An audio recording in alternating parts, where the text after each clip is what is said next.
Evening বন্ধুরা, আশা করি তোমরা সবাই ভালো আছো এবং সুস্থ আছো। আজকের লাঞ্চের জন্য আমরা বেরিয়েছিলাম কলকাতার একটা খুব পপুলার নামের বিরিয়ানি ট্রাই করতে, অবভিয়াসলি আরসালান। কলকাতায় এসে বিরিয়ানি খাবো আর আরসালান ট্রাই করবো না, এটা কি হয় নাকি? রেস্টুরেন্টে ঢোকার পর ফার্স্টেই আমাদের চোখে পড়লো এদের ইন্টেরিয়ারটা। ওভারঅল অ্যাম্বিয়েন্সটা বেশ কমফোর্টেবল আর লাঞ্চের জন্য একদম পারফেক্ট ভাইব লাগছিল জাস্ট। তারপর আমাদের সার্ভ করা হলো একটা কমপ্লিমেন্টারি ওয়েলকাম ড্রিঙ্ক, আর অনেস্টলি স্পিকিং এটা খুবই রিফ্রেশিং ছিল।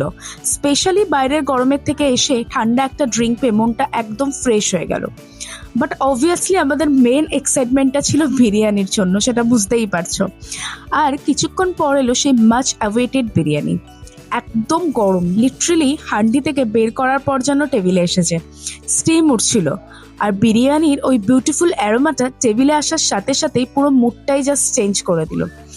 রাইসটা ছিল একদম পারফেক্টলি কুকড, ফ্লেভারটা খুবই ব্যালেন্সড, আর তার সাথে যে মাটনের পিসটা ছিল ওটা অ্যারাউন্ড 200 থেকে 220 গ্রামসের মতো হবে।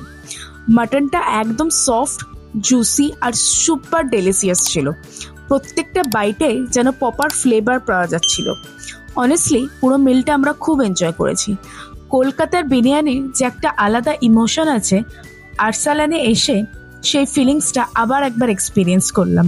ওভারঅল বিরিয়ানি থেকে অ্যাম্বিয়েন্স, ওয়েলকাম ড্রিঙ্ক থেকে সার্ভিস, এভরিথিং টুগেদার আমাদের এক্সপিরিয়েন্সটা ছিল জাস্ট রিয়েলি স্যাটিসফাইং। আর তোমরা কে কে আরসালানের বিরিয়ানি আগে ট্রাই করেছো আর সেটা কেমন লেগেছিল অবশ্যই কমেন্ট করে জানিও। এরকম সুন্দর সুন্দর ব্লগ দেখার জন্য বা ছোট ছোট শর্টস দেখার জন্য অবশ্যই আমাদেরকে কমেন্ট করে জানিও। আর ভিডিওটা ভালো লেগে থাকলে অবশ্যই লাইক, শেয়ার, কমেন্টস আর সাবস্ক্রাইব করতে ভুলো না। Thank you.